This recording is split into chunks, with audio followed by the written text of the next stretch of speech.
Sorry. Okay, perfect.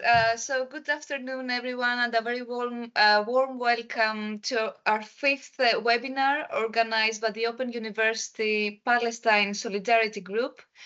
I am Eleni Dimou. I'm a lecturer in criminology at the Open University, and I will be co-chairing this webinar with my colleague Les Levido, who is a senior research fellow at the Open University as well.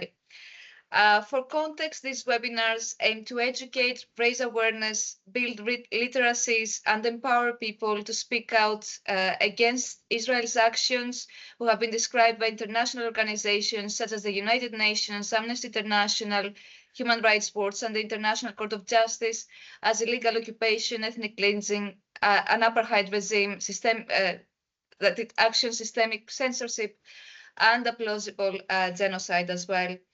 For context as well, our group faces pushback from some within the university who try to avoid this issue because it supposedly stokes division. But we believe that shutting down debate is the wrong response to systemic injustice. Universities, for us, is precisely the place to highlight these issues. We have the knowledge and analytical skills to discuss these issues in an evidence-based, rigorous, and respectful manner. We believe that universities need to step up to their legal duty as enshrined in the OU's Statement of Principles of Academic Freedom, which says by being places of debate, universities are one of the most important pillars of civil society and represent a safeguard against forces that divide and undermine society. So some housekeeping notes to start with. We will record this webinar, as many of you are already aware. We have muted the microphones and switched off cameras for everyone except our speakers for today. And my co-chair will first speak for about 5 minutes to set up the topic, and then each of our speakers, namely Bill Newland, Nicola Pratt and Dan Segal, we have the pleasure of hosting them today, will give their talks. Now there will be time for questions at the end. So to ask a question, look at the Q&A space or go to the right-hand side on MS Teams and choose Ask a Question from the drop-down list. Now, if we get many questions, we will need to be selective with Les on what questions to ask. So apologies in advance if your question is not answered. However, you can like other people's questions within the Q&A column if you would like them answered, so we can prioritize some of the questions with Les. And lastly, before we begin, because we know that this topic is contested, we ask for everyone to bear in mind that language is a very important issue and it is contested as well. So we ask everyone to use respectful language. We will not accept any form of discrimination or harassment, whether based on race, sexuality, gender, beliefs, age, disability, religion, or lack of, or socioeconomic background. So we encourage anyone who has experienced or witnessed any form of discrimination or harassment during this webinar to let us know. So with this in mind, I will pass the microphone to Les to introduce the topic for today and our speakers. Thank you. Okay, thanks, Eleni. Yeah, the topic is the academic boycott of Israeli universities, especially highlighting their complicity in the settler-colonial apartheid regime. As the context, Israel has extended that regime in Palestine over several decades. Since October last year, its role has been compounded by genocide against the Palestinian people in Gaza. This webinar explores Israeli universities' complicity and the potential to contest this role through the academic boycott. Within the 2005 Palestinian Call for Boycott, Divestment and Sanctions, BDS, the academic boycott has targeted Israeli universities. As the main grounds, Israeli academic institutions have been, quote, a key part of the ideological and institutional scaffolding of Israel's regime of occupation, colonialism, and apartheid against the Palestinian people, end quote, from the 2005 call. This is contrary to their prevalent portrayal as progressive dissidents.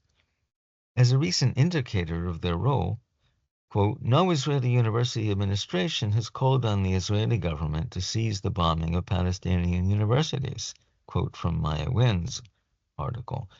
Likewise, no university staff association there has done so. According to the advocates of boycott, Israeli universities' ties with universities elsewhere serve to normalize Israel and the global academy and whitewash its violation of international law and Palestinian rights. According to opponents of the boycott, this curtails academic freedom and unfairly punishes Israeli academics for the actions of their government. In practice, academic boycott targets institutions and their sanitized image, not individual academics as such. It boycotts anyone, quote, representing the state of Israel or a complicit Israeli institution or is someone commissioned to participate in Israel's efforts to rebrand itself, as well as events hosted by those institutions. That's from Pappé. Since autumn 2023, more student campaigns worldwide have demanded that their university divest from funds complicit with Israel. Some campaigns have also demanded that they terminate all arrangements with Israeli universities. European universities are now ending their ties with Israel to the extent of jeopardizing its role in the EU's Horizon Europe program, which comprises half the budget of the EU. The effects have been escalating, according to an Israeli academic organization which has expressed alarm. It says, quote, the effects of the boycott are already being felt in Israel.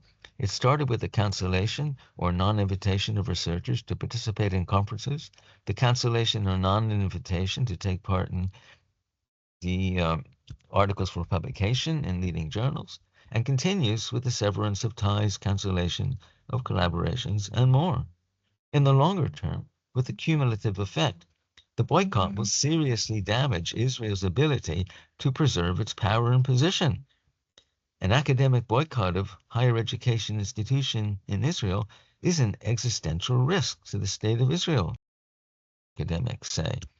Or, more precisely in our terms, the academic boycott, along with the entire BDS campaign, threatens crucial Western support for the Israeli settler-colonial apartheid regime and its advocacy and its legitimacy.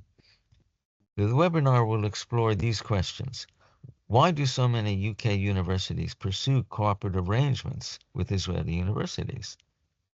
How can academic boycott highlight their complicity in their country's crimes against Palestinians and deter or end such complicity? How can those efforts likewise undermine the complicity of Western universities and help us to decolonize them? So we now have 3 speakers to address some combination of those questions. So first will be Bill Mullen, Professor of English and American Studies at Purdue University. He's a member of the U.S. Campaign for the Academic and Cultural Boycott of Israel, PACB, or US ACB, which is an affiliate of PACB.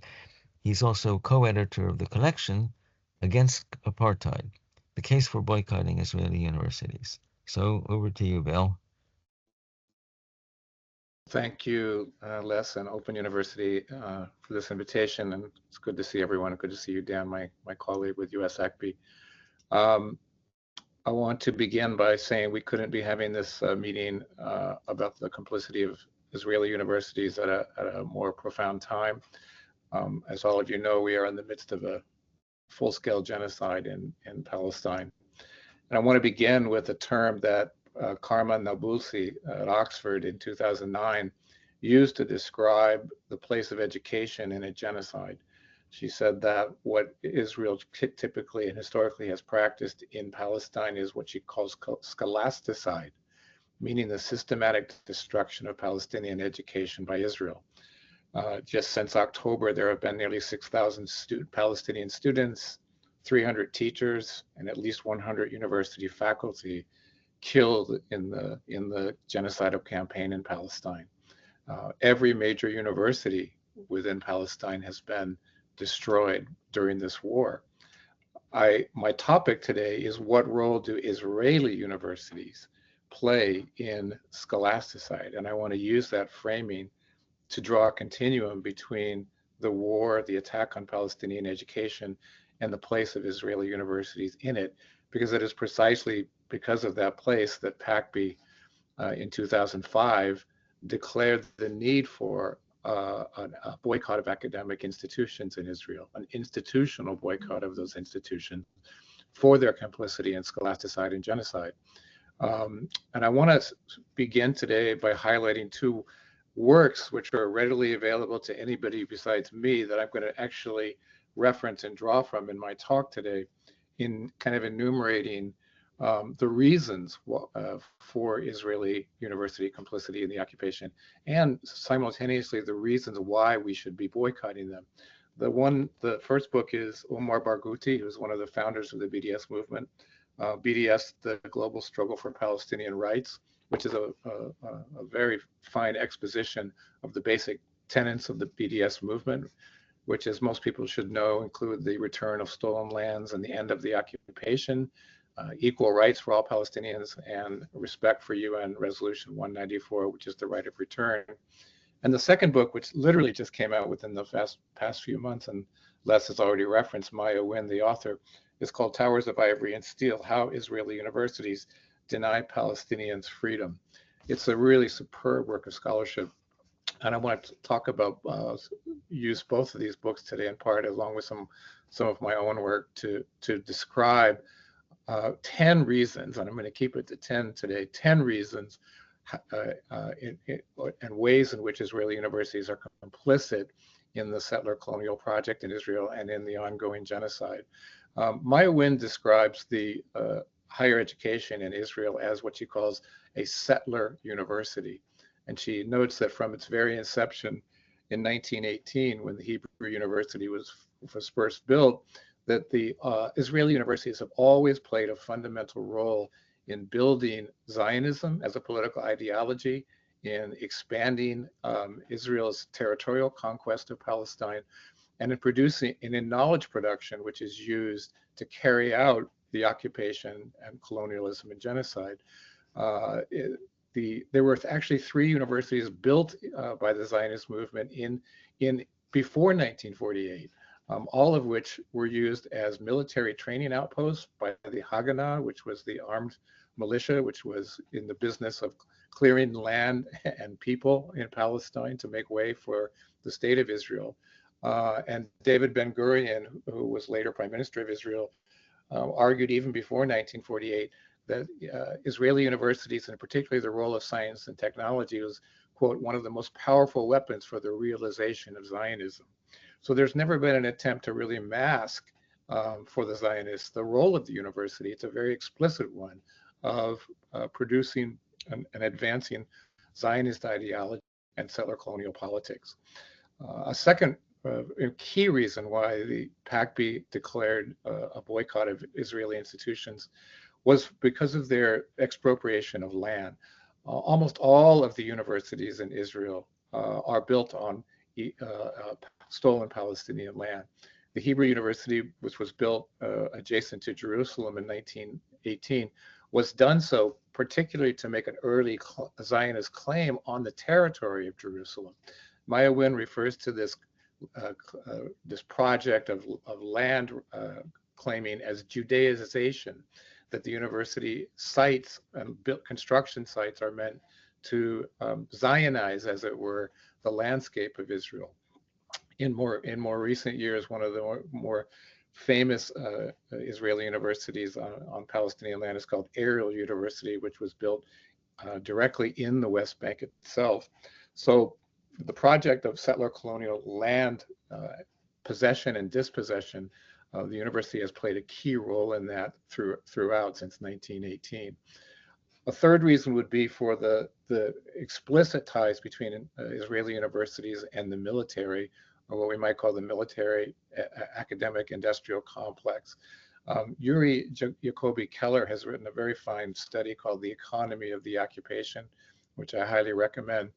One of the things he details is the regular traffic between the Israeli military and the universities, particularly either as administrators or faculty members, that high-ranking military officers frequently play key roles in either the academic or administrative side of Israeli universities. This is not necessarily unique to Israel, but it has takes on a particular cast when you recognize that the staffing of these universities is always about repressing Palestinian land rights and territory, including the right to education. And I'll get into some more of that in a moment. A fourth important reason is as everyone probably knows, Jewish Israelis are all conscripted into mandatory military service. That's how they get their education paid for. Many Israeli universities are sites of either IDF veterans or current IDF soldiers. The atmosphere of an Israeli university, as described by Palestinians, is almost one of total militarization. And I should also say that most Palestinians are not conscripted into military service. So there's an implicit bias built in to the access to education along those lines. And I'll come back to that point too.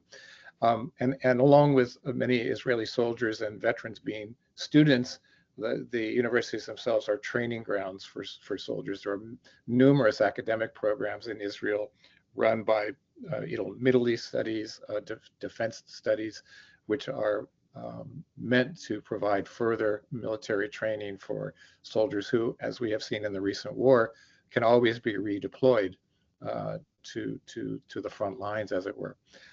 Fifthly, and this is a key side of the BDS movement, Israeli universities are manufacturers of weapons and weapons technology, which are used to murder Palestinians. The most famous among them is the Technion Institute, which produces, for example, the weaponized bulldozers, which are used to raise Palestinian homes. They produce militarized drones. They actually have a partnership with a number of international universities, including Cornell University, which was given land by the city of New York to build basically a base called partnership with Technion about 7 years ago. This was a key target, actually, and unfortunately a failed target of the BDS movement, because Technion is, I like to think of it as kind of the Death Star of Israeli universities when it comes to weapons manufacturing. Sixthly, Maya Winda's book is very, very good at talking about the kind of racist, racial discrimination that Palestinian students face if they attempt to enter Israeli universities. And some of them do, but they do so under highly restrictive and repressive circumstances. Less than 20% of Palestinian women and less than 10% of Palestinian men gathered their degrees from Israeli universities. And Palestinians constitute only 3.5% of the faculty at Israeli universities. So this is a massive, open kind of way of expressing the inequality that exists, the discrimination that exists within the university as a space and as a site for access to education. Seventh point I will make, Israeli jails are full of Palestinian student prisoners.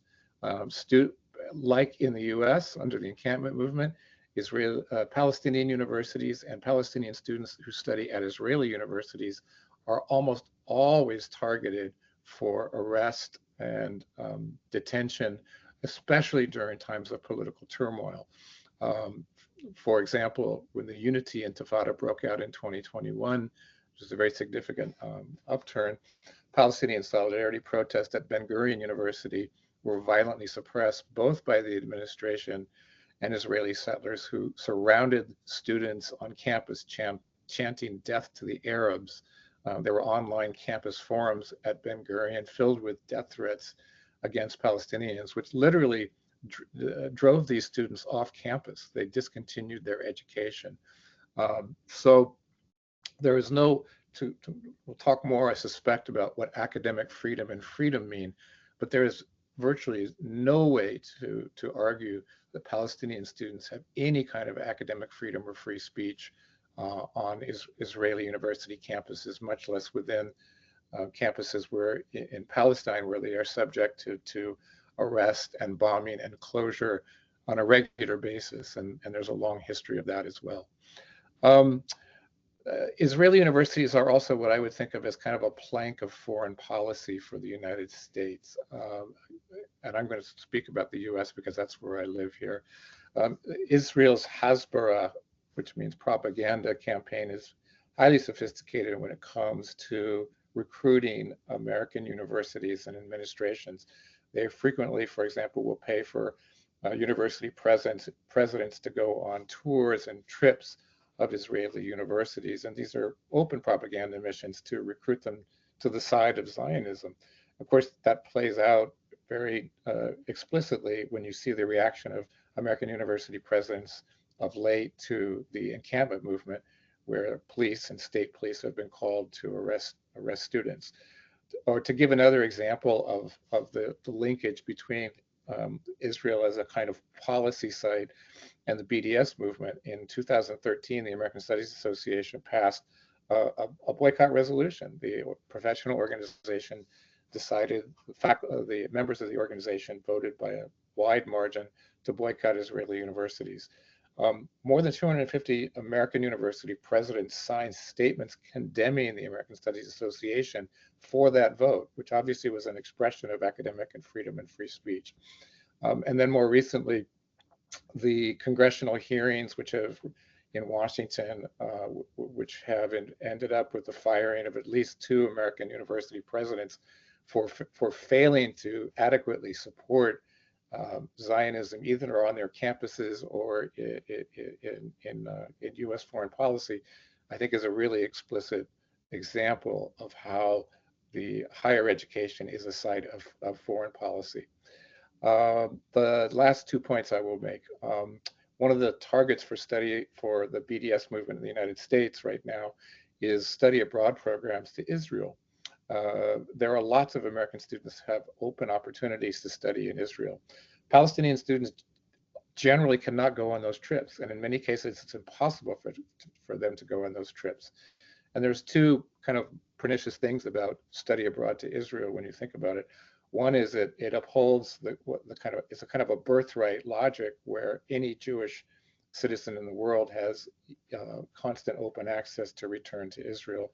And on the flip side of it, it's simply a reminder of the inability of Palestinians to actually fulfill that right of return, which is the UN guaranteed right to return to one's homeland. So in the US, and I think in other parts of the world now, study abroad to Israel is a kind of a key side of boycott work. And then lastly, I'll just return to the scholasticide concept. The net effect of what I've been describing is to really drive out Palestinian students from Israeli universities, to force them to either return to Palestine to attempt to study in universities which now no longer exist, or to leave the country entirely. So there's kind of a scholasticidal diasporic effect where Palestinians who attempt to enter Israeli universities end up fleeing either for Palestine or for other parts of the world, because it's getting an education there is really untenable. I'll stop there. Thank you. Okay, thanks, Bill. That's great. Listing some of the ways by which Israeli universities and their academics are complicit in the suppression and colonization of Palestinians. So next we turn to the second speaker, will be Nicola Pratt, Professor of International Politics of the Middle East at University of Warwick. She's author of several books on gender and democracy in the Middle East. She's vice president of the British Society for Middle Eastern Studies, or BRISMUS, or was, 2018 to 2021, and a member of the British Committee for the Universities of Palestine, BRICUP. So over to you, Nicola.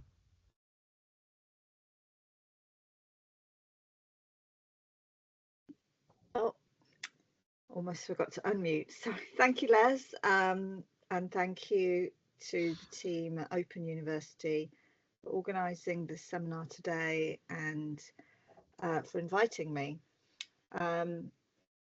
So to continue the the conversation. I've been asked to discuss a bit about, you know, why UK universities have links with Israeli universities and how a focus on BDS might sort of be part of efforts to decolonize UK universities. Obviously, the movement to decolonize the university has been sort of going on for several years in the UK and other parts of the world.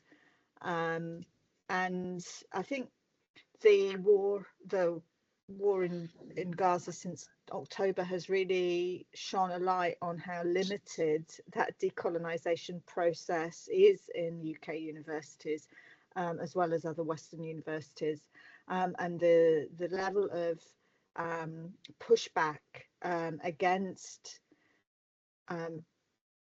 both speech and protest in solidarity with Palestinians has been really alarming. And I'm witnessing unprecedented levels of repression of both academic speech, freedom of expression, and protest on UK campuses. Although it probably hasn't been as bad as in the US or in Germany, but still it's unprecedented in the UK context, and a real refusal, I think, on the part of university management and also many academics themselves to recognize that Palestine is colonized, that Israel is a settler colonial state, that this is a context of settler colonialism. It's not, you know, a conflict between two equal parties. You know, like there's no both sidesism in a context of colonialism and genocide. And I think also it's important, for me anyway, it's important to understand that the current unfolding genocide in Gaza is a continuation of settler colonial logics, which, as Patrick Wolf famously said, you know, the logics of settler colonialism are the elimination of the native, and that elimination can take various forms. Obviously, there's a horrific, the violence that's happening now in Gaza is horrific, and this is sort of like the most barbaric and extreme element of that genocidal logic of settler colonialism. But even if the bombing was to stop tomorrow, settler colonialism, that doesn't mean to say that settler colonialism will have been dismantled, and that's why the BDS campaign is not just about this current moment of genocide in Gaza. It is about the longer, you know, 76 plus years of Israeli settler colonialism, which includes scholasticide, and as Bill has outlined, Israeli universities have been fully complicit in scholasticide, and they're fully complicit in the current genocide as well. And if you go and look at the websites of any of the major universities in Israel, front and center, they are publicizing their support and their role in enabling the genocide in Gaza. Anyway, to get back to more about the UK context and the possible role that BDS might play in shining a light on the UK's colonial links and potential for decolonisation.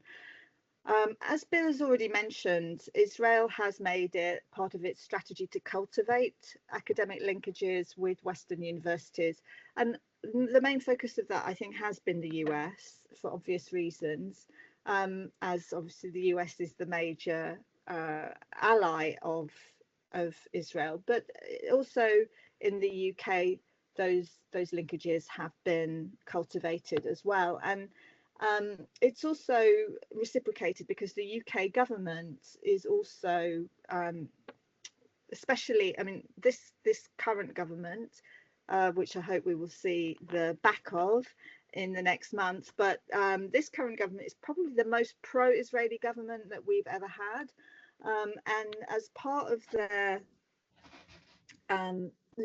as part of their efforts to promote UK-Israel bilateral relations, last year the UK and Israel signed what's called a 2030 roadmap, outlining the strategic partnership between the UK and Israel. And a substantial part of that roadmap is collaboration in the fields of science, innovation and technology. And £20 million has been allocated to support academic and research and development ties between the UK and Israel. So this is also part of the UK itself sees these ties also as strategic. And for example, there exists something called the UK-Israel Innovation Researcher Mobility Scheme, which is managed by Universities UK. That's the umbrella organisation for university senior leaders. This scheme supports UK-based researchers to travel to Israel and work jointly with Israeli partners at Israeli academic institutions. The scheme is about promoting innovation and entrepreneurship, skills development, and in particular the research areas that are prioritized for collaboration include sustainability and environmental protection, health and medicine, artificial intelligence and space. So I mean, it's interesting there that you've got, you know, sustainability and environmental protection. Israel really likes to promote itself as being at the forefront of research into environmental protection. There's a lot of greenwashing that Israel is involved in. And artificial intelligence is also, you know, an area where we see how that has been used in the current genocide with very deadly effects. But in general, I mean, Israel really likes to, this really speaks to, you know, Israel's, you know, the way it presents itself as this innovator in research and technology, which makes it very attractive to universities and also science and technology companies to partner with. And I think this is, I mean, one of the challenges, I must say, that I think we face in promoting boycott, divestment and sanctions in academic institutions, from my experience, is that there's a lot of people who are involved and, you know, are supporting boycott, divestment and sanctions in social sciences, arts and humanities departments, but it's actually very rare and very difficult to come across academics in the sciences and technology who are open to even engaging in conversation on academic boycott, because there is because of the level of research collaboration that's going on in those areas. And I think if anybody here has got some examples where they've been successful in sort of trying to engage people in STEM to at least even to have a dialogue about boycott, that I would be really interested to hear those examples. And of course, I think that Western academia and UK academia have been, you know, very open to promoting and establishing research collaborations, as well as things like study abroad programs as well with Israeli universities, because of the way in which Israel also promotes itself as being a liberal democracy, you know, like other Western liberal democracies. The Israeli universities are also bastions of liberal values, just like Western universities. Of course, all of this is a complete myth, but this is the propaganda, or Hasbara, as Bill mentioned, that Israel is very successful in propagating. And of course, before the genocide, at least I think it was a lot easier for Israeli universities to present themselves in this way, because also Western universities, I think the way in which senior management in Western universities, and definitely in the UK, but I think more widely, they do have a colonial mindset in which the colonized, the voice of the colonized is not heard, it's not considered. So Israeli universities can appear as, you know, like any other Western university, only if you ignore the experiences of Palestinians, and only if you ignore the context of occupation, apartheid, and settler colonialism. So there's also, I think, a willful blindness on the part of senior management in UK universities, as well as other Western universities.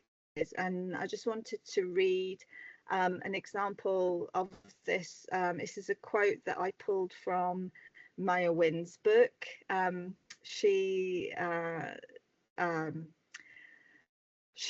quotes the head of Columbia University, the president of Columbia University, Lee Bollinger, on announcing a dual degree program with Tel Aviv University in 2020. This is the only such program that Columbia offers with any country in the Middle East. So the Columbia president said, I quote, Tel Aviv shares, Columbia shares Tel Aviv's, meaning Tel Aviv's university, Tel Aviv's unshakable spirit of openness and innovation, and boasts a campus life as dynamic and pluralistic as the metropolis itself. We are committed to cooperating with partners in Israel to learn from them and to foster global conversations through which students and universities can help to shape all societies experiencing different perspectives. Of course, deepens our understanding of different narratives, and also we understand how countries manage everything from pluralism and conflict to illness and drought, all of which are universal values. So, of course, this description of Tel Aviv University and the whole idea of US universities partnering with universities in Israel is completely, you know, ignoring the context of apartheid, occupation, and settler colonialism, completely ignoring the experiences, the lived experiences of Palestinian students and academics. So the other point that I wanted to make is it's not just about, oh, sorry, and before I go on to my next point, I also just wanted to highlight also the fact that a lot those academic associations that have institutional membership. So I think a lot of academic institutions, at least the ones that I'm involved in, it's individual. You're a member as an individual. There are some academic there are some academic associations that do have institutional membership. And in my field, those are the International Political Science Association and the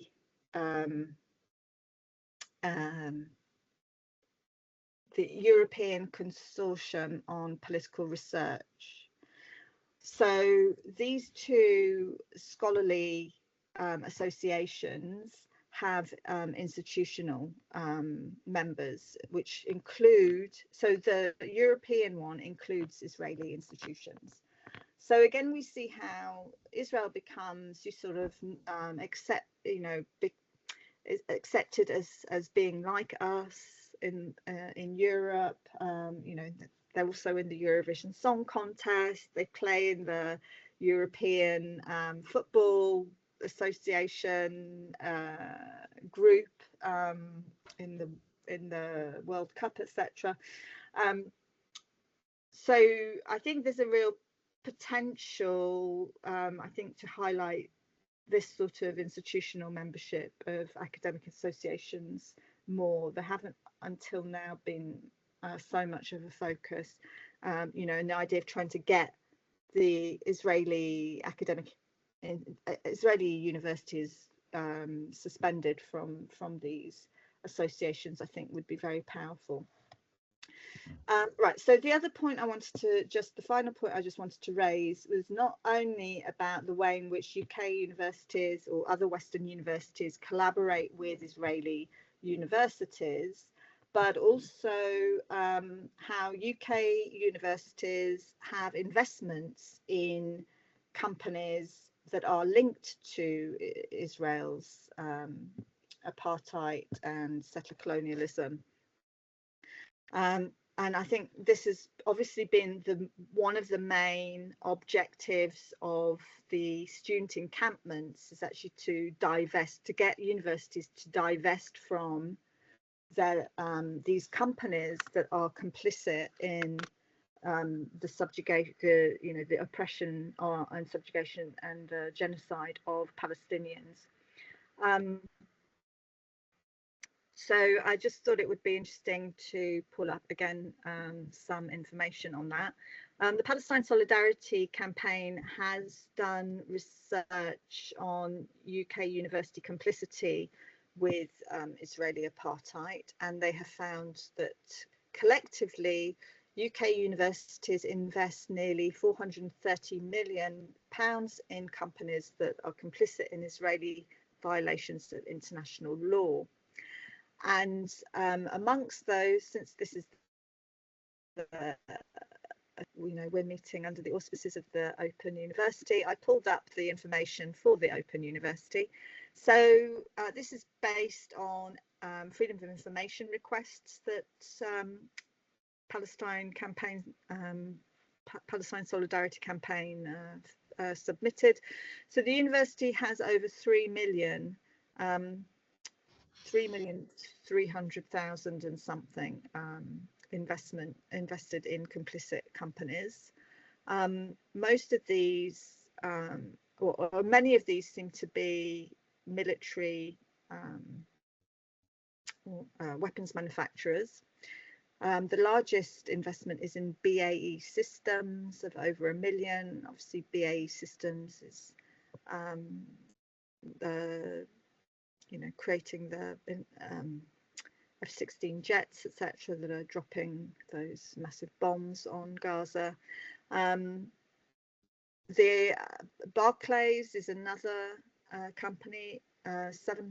Just over 700,000 is invested in Barclays. Obviously, Barclays is also a big target for the BDS movement because of its financing of Israeli occupation and apartheid. Yeah, I think we need to finish your talk and move on to Dan. Sorry. So that was my final point, really, is that it's also about the investments that UK universities have in companies that are complicit with Israeli violations. Thank you. Okay, thanks. All right, now we move to the final speaker. So it's Dan Siegel, the Gene Spitzer Professor Emeritus of Anthropology and Professor Emeritus of History at Pitzer College at Claremont Consortium of Colleges.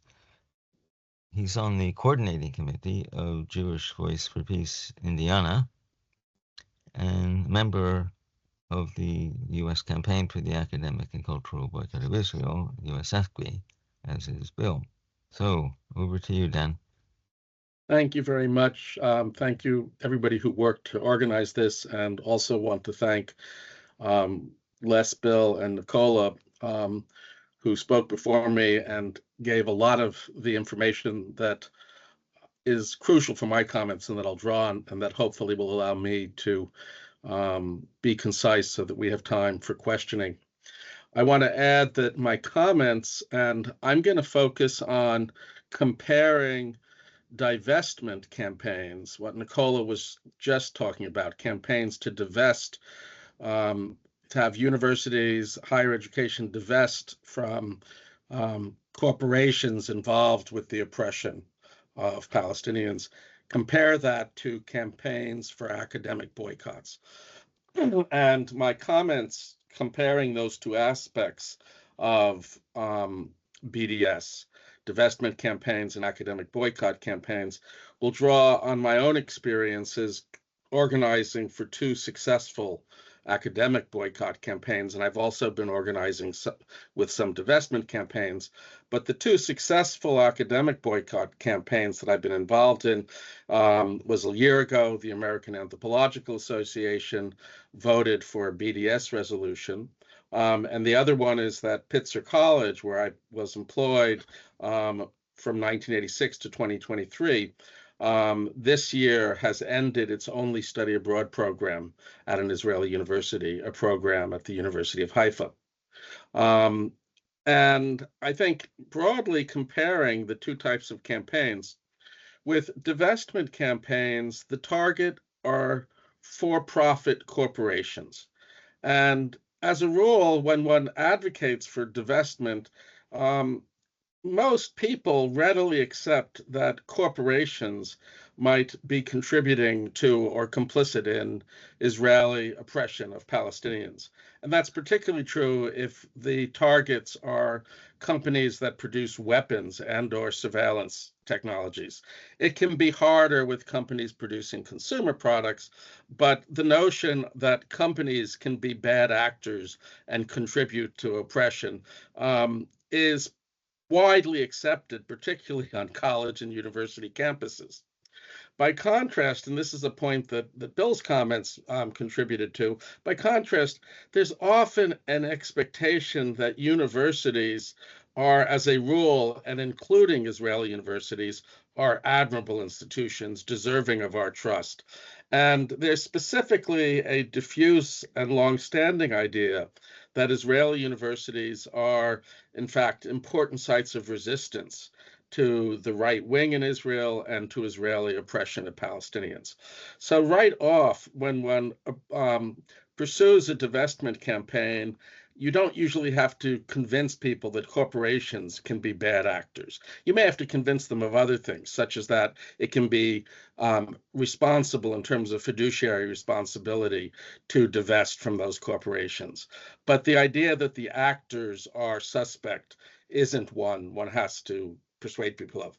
By contrast, any campaign of an academic boycott has to do the kind of education work that Maya Wynn's incredible new book, Towers of Ivory and Steel, How Israeli Universities Deny Palestinian Freedom, provides us such a comprehensive case of. And both of the previous two speakers cited it, and Bill did a terrific job summarizing its, I'd say, key indictments of the Israeli universities. And that kind of education work, which we began with today in Bill's comments, is crucial if one is going to do an academic boycott campaign.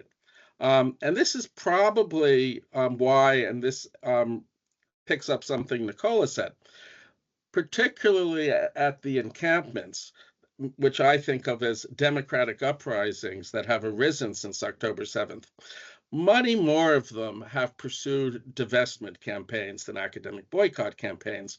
And I think that's precisely because you can get to divestment campaigns more quickly You don't have to do so much long-term prep work.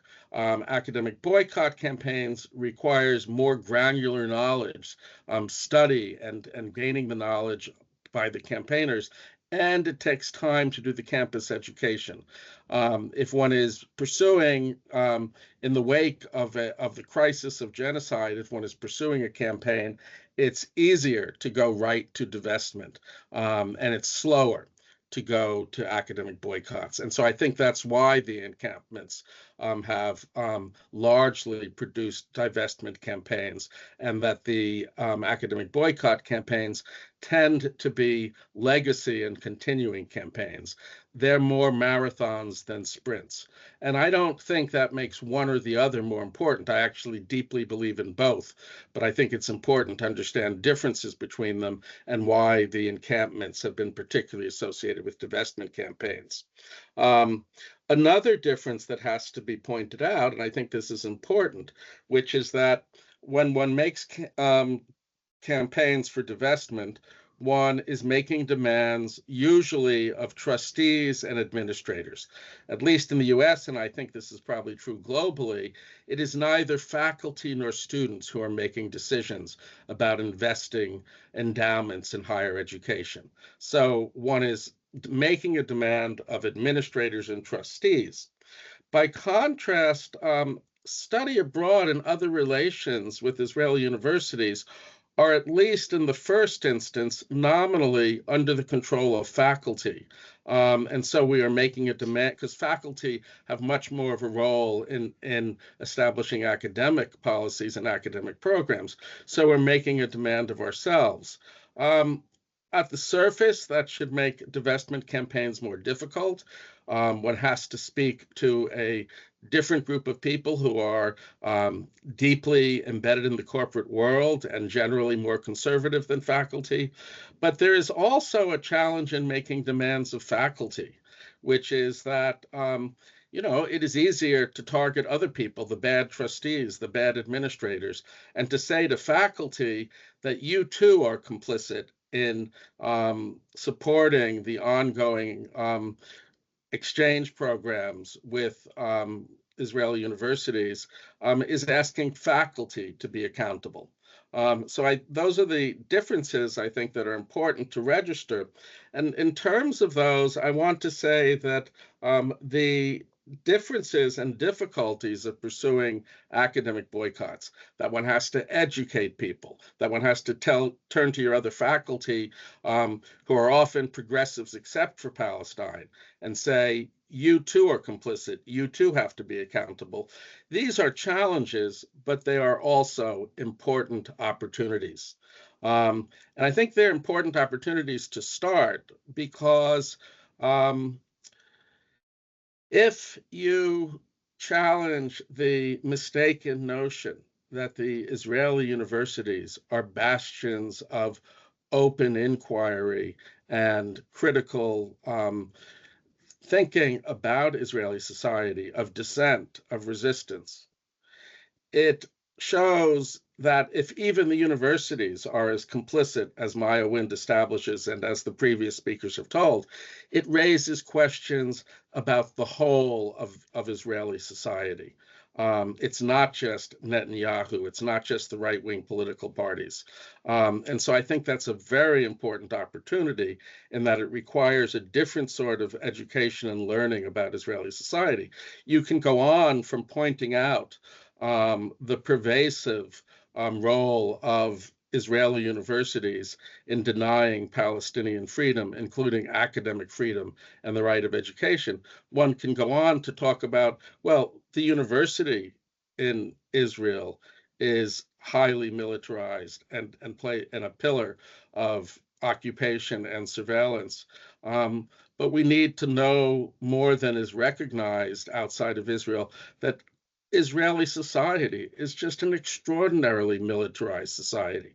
There's more open carry of weapons, deadly weapons, whether you're talking about inside the 48 borders or in the occupied West Bank and East Jerusalem, or on the siege, the occupation that from the outside of the siege of Gaza.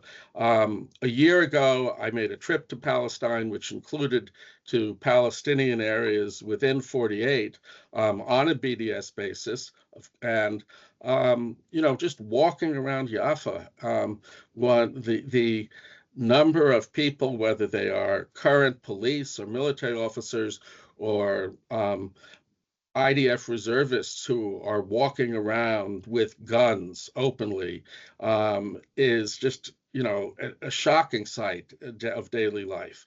And similarly, and again, this echoes what we've heard, almost with the exception of the Orthodox who are exempt from military service, virtually every adult male, Jewish Israeli male citizen is trained in the use of deadly force and goes through several years of training and practice of serving as an occupying army.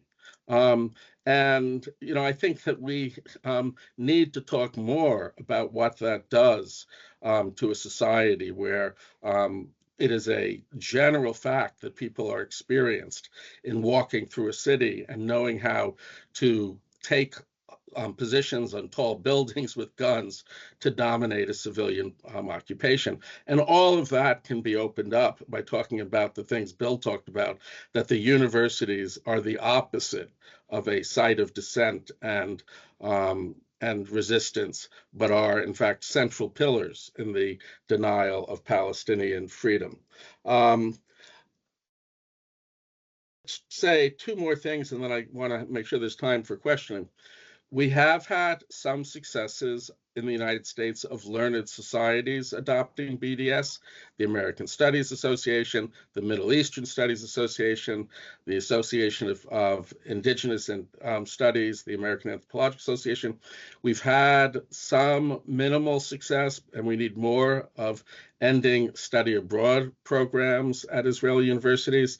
But to the best of my knowledge, and this echoes something Nicola said, we do not yet have a case of a school or a college or university that has major research cooperation with Israeli universities, particularly military and surveillance research, establishing a boycott.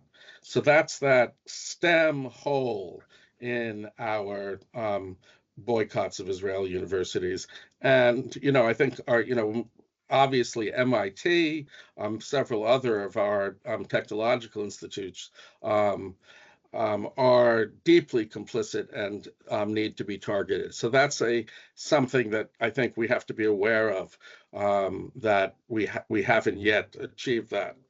The other thing I want to say very briefly is we talk about study abroad programs with Israeli universities. In the United States, these are part of a fantastic expansion of study abroad as part of the undergraduate educational experience from roughly the 1980s on. When I was an undergraduate in the late 70s, it was rare that any undergraduate would study outside of the United States within their 4 years at university. That is now commonplace, particularly at more elite schools. And the presence of study abroad programs with Israeli universities and their complicity in the denial of Palestinian freedom is actually illustrative of a wider phenomenon of, I would say, how imperialist and colonialist U.S. higher education is. Here we've established in the last 40 to 50 years a fantastic range of study abroad programs and outposts of a global presence of U.S. higher education. And to the best of my knowledge, not a single U.S. college or university in doing that has said, we will abide by a code of social responsibility, of accountability to the host society, not just for Israel, but for all host societies. We will not operate a study abroad program or establish a satellite campus unless we can assure it is doing no harm, and unless we can assure it's accountable to the host society, and particularly the oppressed in host societies. That's the general principle for an academic boycott of Israeli universities. The most oppressed people in Israeli societies Israeli society, broadly construed, are Palestinians. Under Israeli rule, whether in 48, whether in West Bank, including Jerusalem, East Jerusalem, or in Gaza. And our connections to Israeli universities contribute to harm to the most oppressed people under Israeli rule. And that is why it is wrong to operate those programs. And that is a general principle of not having our study abroad programs be part of U.S. neo-imperialism that should be established not just in relationship to Israel, but in relationship to all study abroad programs, all extensions of a global presence by U.S. higher education and UK higher education, I would argue too. And that is part of what Nicola talked about, which is genuinely decolonizing U.S. higher education and U.S. higher education of the global North. And I'll stop there, and I hope that I've left time for questions and discussion. Okay, thanks. That's great, Bill. I'm done, sorry. And so far, I don't see any questions in the chat. I will pose one myself in a minute. Beforehand, I'll point out that the Q&A section has the links for two key resources. One is in 2007, yes, the British Committee for the Universities of Palestine, BRICUP, published a booklet, Why Boycott Israeli Universities, with some arguments similar to those from the speakers. And the information in that booklet, well, it's still valid. In fact, one could write a whole book along those lines, as Maya Win did. And the link to her free ebook is also in the Q&A section. So download those while this webinar is still going on, because it will disappear in the recording. And maybe I'll just push forward the discussion by extending one of the questions that we put in the publicity, namely, why do Western universities and their academics find it so attractive to partner with Israeli universities as regards research projects, joint publications, academic conferences? What does that tell us about the colonial or neo-colonial mindsets and roles of those institutions?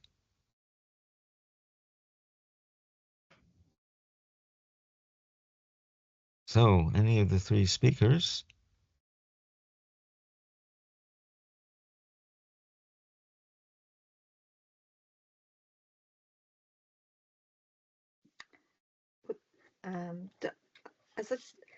As I sort of alluded to, I think it just shows the colonial mindset of many Western university leaders, many academics based in Western universities, because they're making those links often through very sort of for very instrumental and transactional reasons, that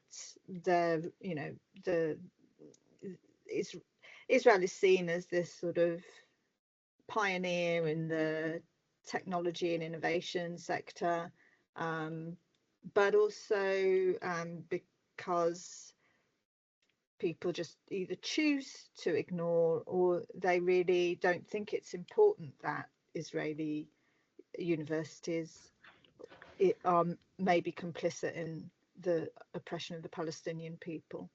So that's a colonial mindset, isn't it? It's when you just completely disregard the impacts of your actions on the most oppressed people.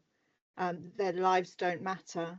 So unfortunately, this is like deep rooted within Western culture. It's the product of our colonial past and ongoing imperialism. So there's a lot of work to do to undo that.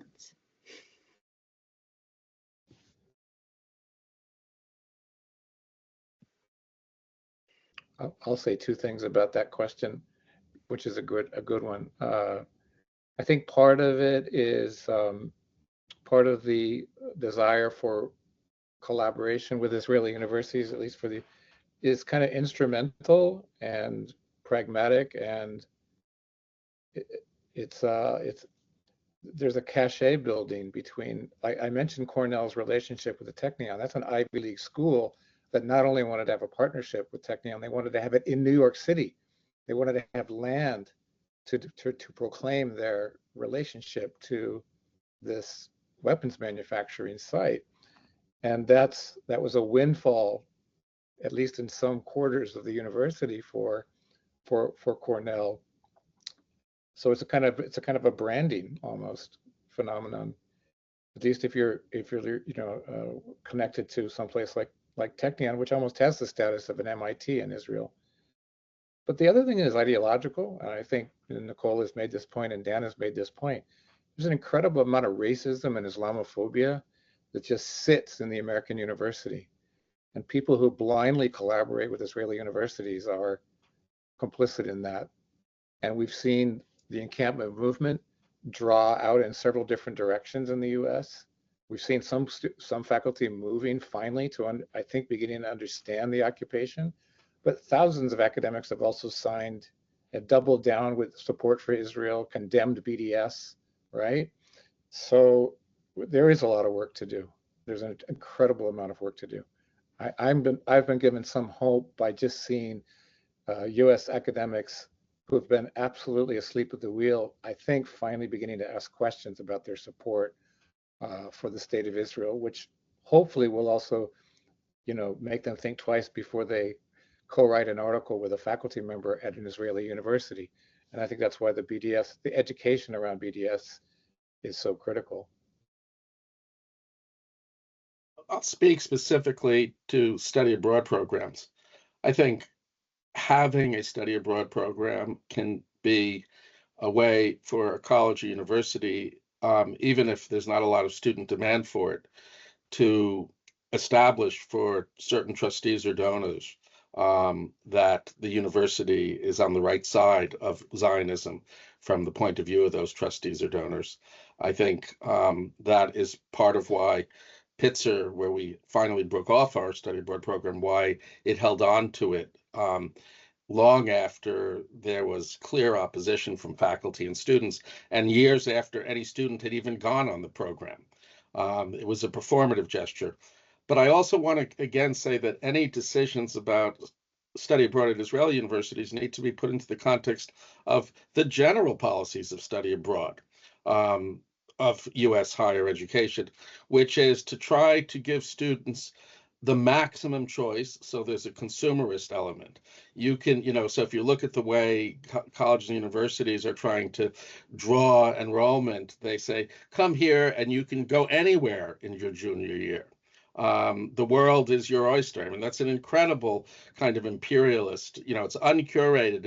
It's both the imperialism of, those old British Empire maps, which show an outpost everywhere, more red bits than non-red bits in the world.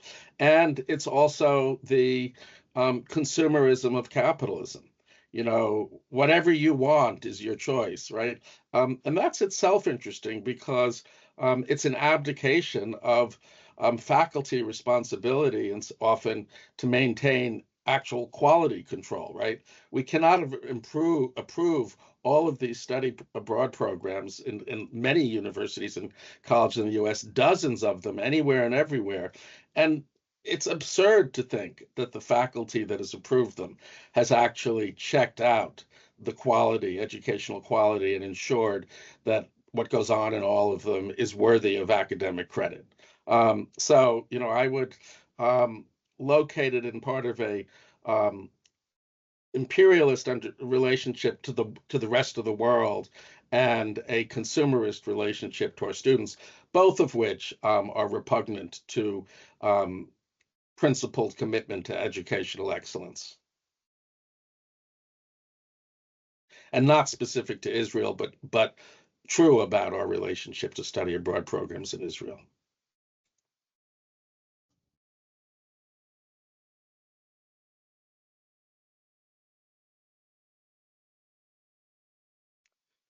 Les, you're on mute, but thank you all for your Yes. excellent answers and excellent presentations. And we have 2 questions on the chat. Les, I don't know if you want to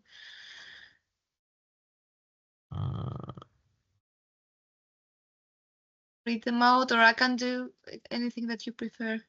Yeah, I don't see the questions, but if you do, then go ahead and read them Yes, out. so we have one question that would like your advice on how to respond to Israeli academics when they may approach someone for a collaboration. So should they just say, that they have already committed to other projects, or should they respond honestly in the grounds outlined as Nicola earlier?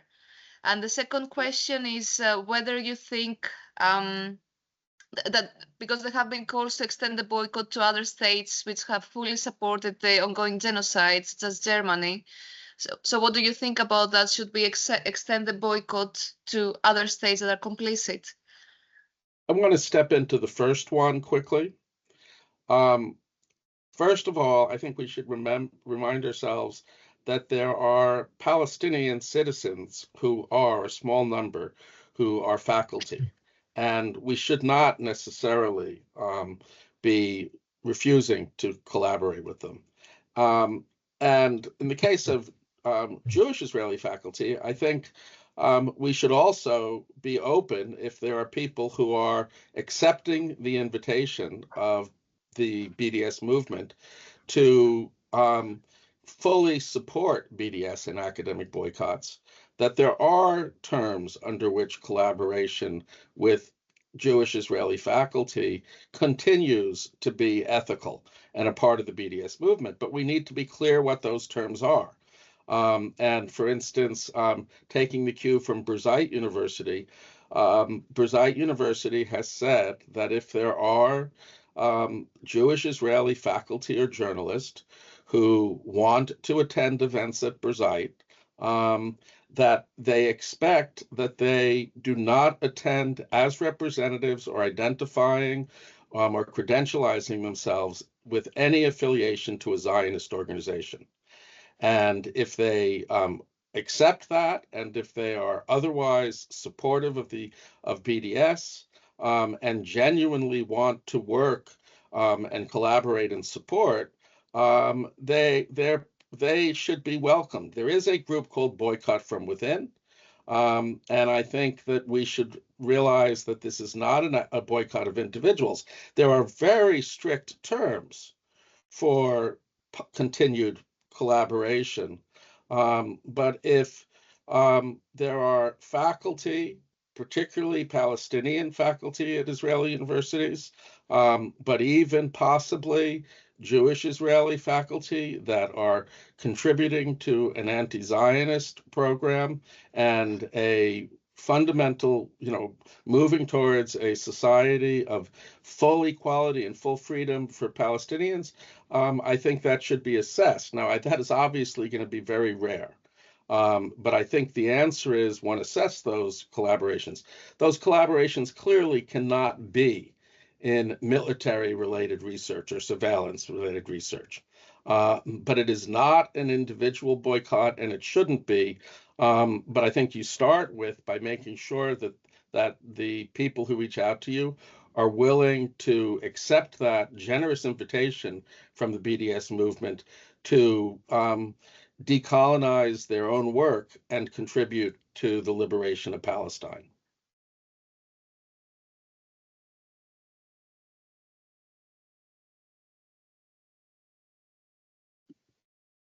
Right, if I just follow on from Dan. Yeah, I also wanted to just emphasize that the guidelines put forward by Pappé, which is the Palestinian call for boycott, which you can find on the BDS movement website. It's clear that the boycott is not targeted at individual Israeli academics or individual academics at Israeli institutions.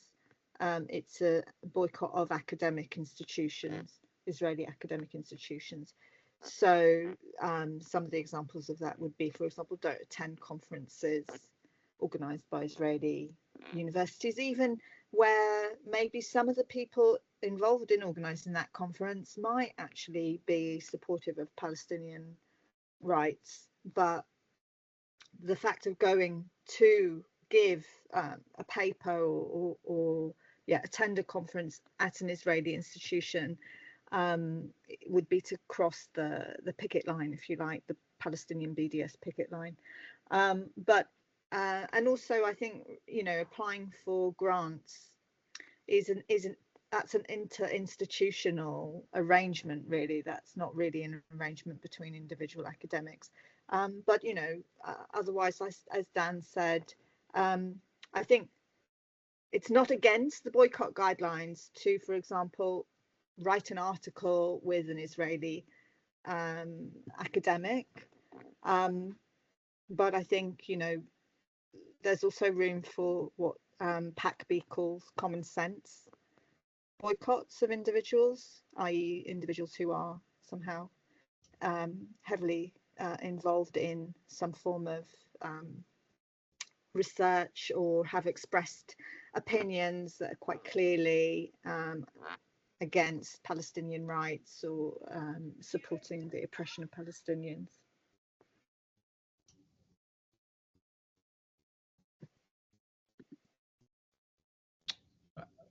I agree with both Dan and Nicola on that question of the working with Israeli academics. Did you already introduce the second question from Carlos about boycotting states? Well, you can go ahead on that. Can I take a swing at that? I think that's a wonderful and complicated question. My gut reaction is to say, yes, of course. Why not? You know, why not boycott Germany? Why not boycott the United States? The question for me, the question is, how do you do that, and what does that mean? I think it's worth studying. If you want to take up a question like that, you should look at like the Indian boycott movement of the British, you know, and sort of think about what does one want to target in a state? What is the objective of that targeting? But I also think it would be valuable to identify people on the ground within the state that you're seeking to punish, to help you put the pieces together, right? I think boycotts are always most effective when they have an indigenous element to them. They're being led by people who are on the ground and invested in the struggle as well. I mean, if I could use one analogy, it's not a state boycott, but there was a scholar named Stephen Salaita, a Palestinian scholar who was fired from his position at the University of Illinois, basically for criticizing Israel's wars. He was a tenured professor, and with the cooperation of the faculty at the University of Illinois, some of them anyway, there was a boycott directed against that university. And I was astonished that I think 15,000 scholars signed it, basically saying, I'm not going to go give a talk. And it was the same logic of the academic boycott of Israel in a way. But I think the important part was that it was having conversations with people at the University of Illinois that helped figure out what that strategy might look like. So I want to echo Bill's comment that we need to be accountable to and in dialogue with people on the ground. So, you know, it is not my place to judge that boycotting Israeli universities is helpful to the liberation of Palestine. Palestinians have set up a picket line and demanded that solidarity. And just as decent people don't cross picket lines of oppressed workers, decent people should not cross picket lines of people suffering from state oppression. So I would want to know the people in Germany who are trying to create an environment where you can support Palestine, do they think that that kind of boycott would help them or undermine them? You know, I think if you go back to the 70s and 80s, dissidents who suffered from state oppression in the Soviet Union were very much, please come here, you create visibility and help us, particularly if you're from the West. At the same time, and in the same period of time, the ANC said, do not come to South African universities, it normalizes. And I don't think, you know, there's a one size fits all solution or one size fits all judgment about whether academic boycotts help or harm the people suffering repression from a repressive state. I think we need to be accountable to and listen to those suffering the repression. And I think people who went to South African universities during the period of apartheid against the expressed ANC picket line were engaging in reprehensible conduct. I think people who went to the Soviet Union and met with Soviet dissidents were supporting aspects of a liberation movement. And so I think that the point, the principle Bill made, which is not that yes or no categorically boycotts, but connect with the people on the ground and hear from them what they think will be empowering to their movement, and be accountable to what you hear from them is the right approach. Okay, thanks for the answers. Just perhaps one final question if we squeeze a few more minutes. Les, I'm sorry, I think Nicola had something to add. Okay. Yeah, it's Okay. just a quick point on Germany. I fully agree with what Bill and Dan said, but I think the other thing to take into consideration if you're invited to give a talk in Germany, for example, is whether you will end up being the victim of institutional repression, because we've seen in a lot of cases German academic institutions have implemented themselves, if you like, they've cancelled people, or they've asked people to you know, make some sort of promise that they're not going to speak about something or whatever, or that whether they support, sometimes they have to declare whether they support academic boycott of Israeli institutions. So I think that's something to keep in mind, is whether you might make yourself a victim of repression of your freedom of expression by traveling to Germany. Yes, you could say Germany boycotts us. So we don't have the opportunity to boycott Germany, even if we wanted to. But going back to the earlier question about decolonizing our own universities in the broad sense, or all over the country, I mean, now that the mask has dropped on both the Israeli regime and increasingly on our own universities through the student encampments and the demands to divest and to break ties with Israel, perhaps removing that mask opens up opportunities to decolonize our own universities. How do you see that moving forward?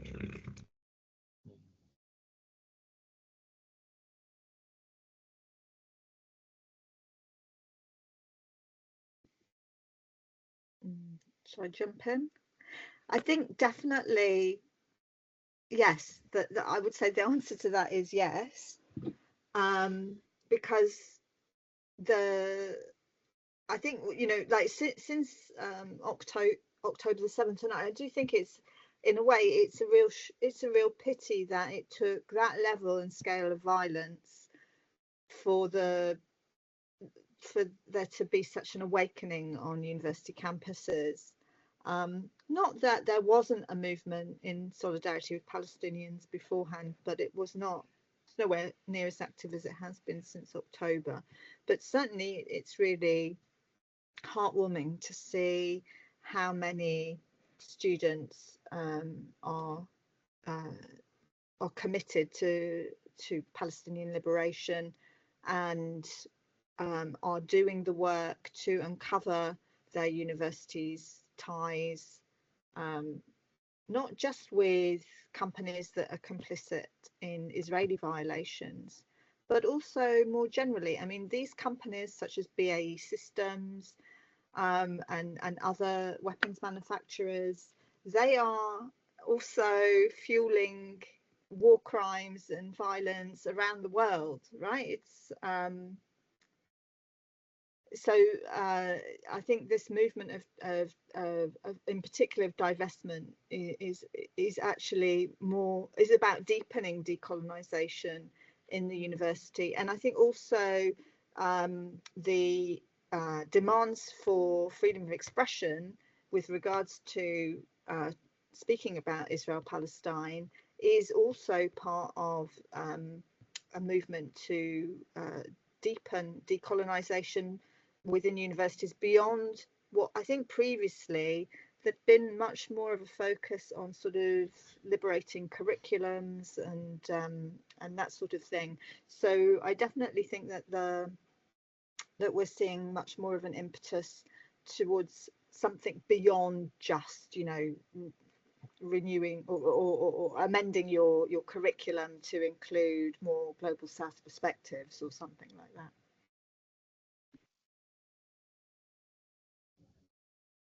I'll make a comment from a U.S. perspective by noting two of the universities in the U.S.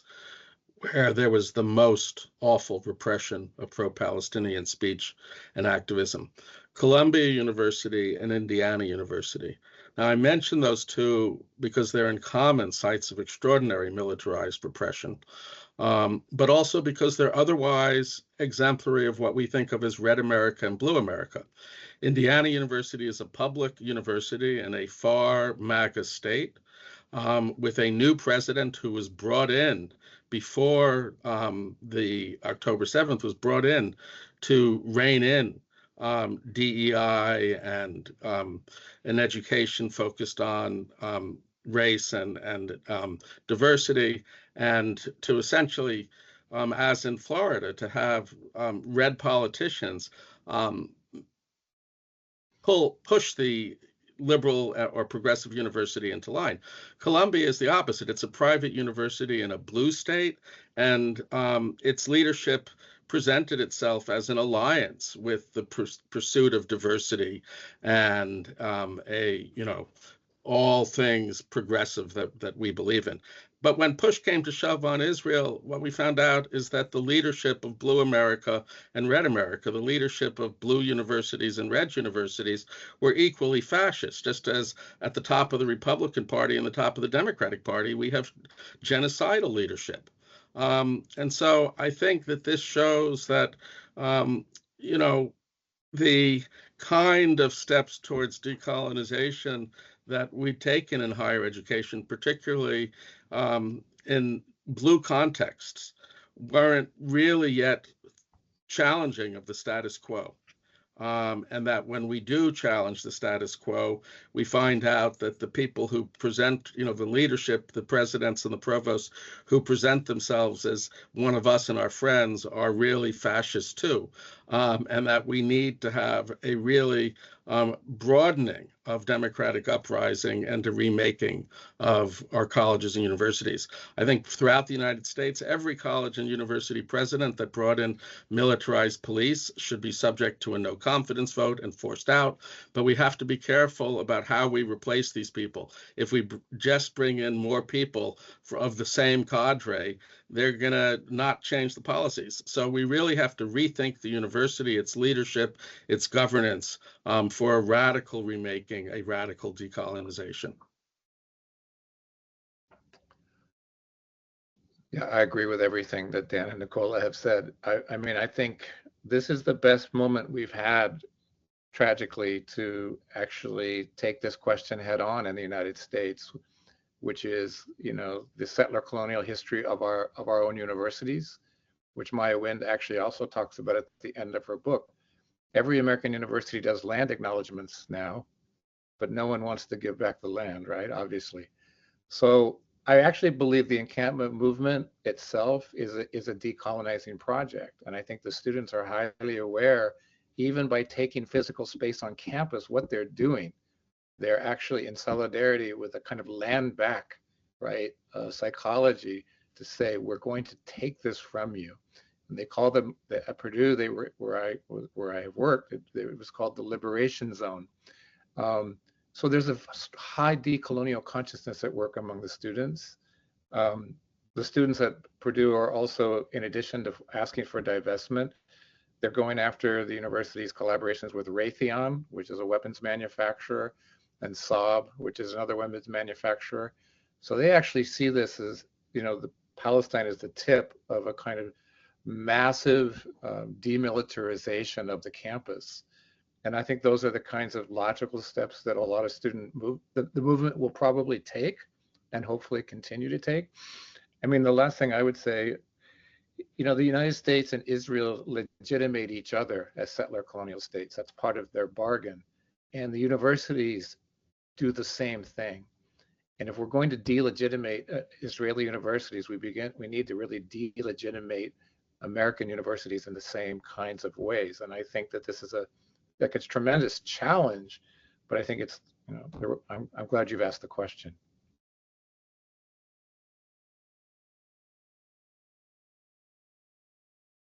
Okay, thanks for the sharp answers to a sharp question. Final comments? Lenny?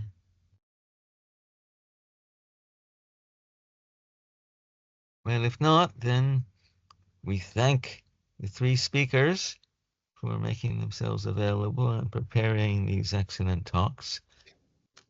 And all over this country, Britain, the encampments are calling themselves like SOAS Liberated Zone, Imperial College Liberated Zone, and so on. So the analogy with Palestine is intensifying, likewise the decolonization. So the recording will be made available. In fact, it will be added to our YouTube channel, and there you can find recordings of the 4 webinars that we already held. So thanks to everyone who participated and asked questions and listened. Thank you for having us. Thank you all. Thank you for your excellent talks and great discussion. Thank you very much. Thank you all. you. Bye. Bye.